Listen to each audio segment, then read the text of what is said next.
Dans la vallée des rois, en Égypte, un secret millénaire sommeille. Le jeune pharaon Toutankhamon, mort prématurément, repose dans son tombeau oublié. Des siècles durant, le sable brûlant préserve sa dernière demeure.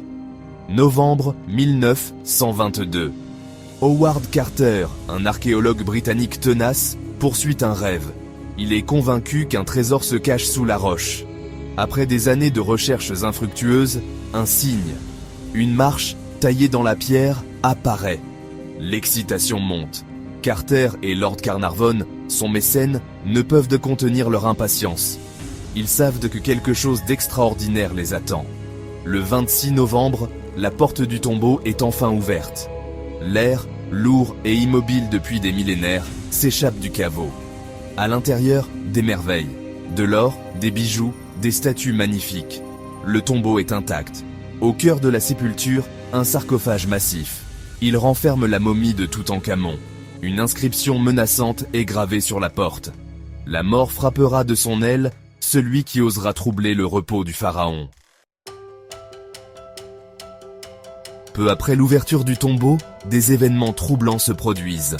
Lord Carnarvon, présent lors de l'exhumation, est soudainement pris de fièvre. Son état se dégrade rapidement.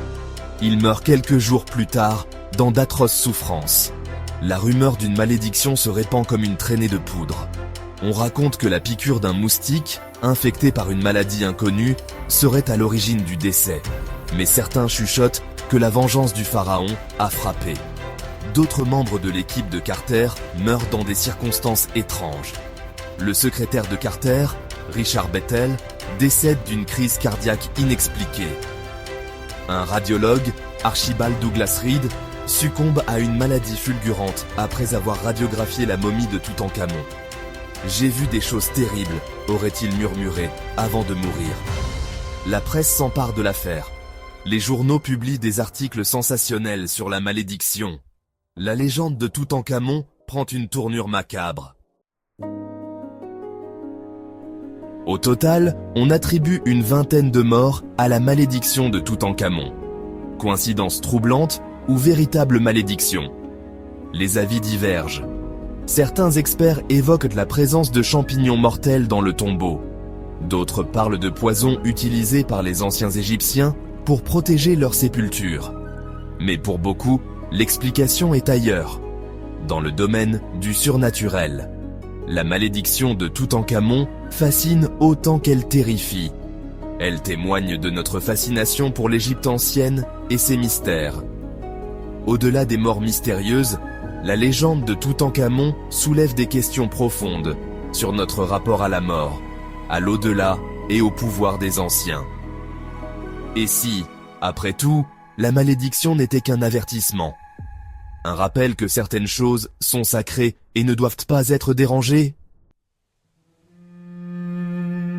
La malédiction de Toutankhamon continue de fasciner et d'inspirer. Livres, films, documentaires. La légende du pharaon maudit est partout. Elle nourrit notre imaginaire et nous rappelle que l'histoire est souvent plus étrange que la fiction.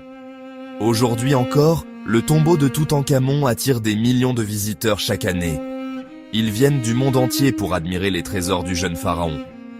Mais aussi pour ressentir un frisson d'effroi en pensant à la malédiction qui plane sur ce lieu chargé d'histoire.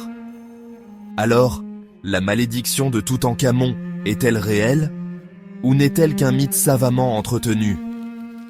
Chacun est libre de se forger sa propre opinion. Mais une chose est sûre, la légende du pharaon maudit continuera de nous hanter pendant encore de nombreuses années.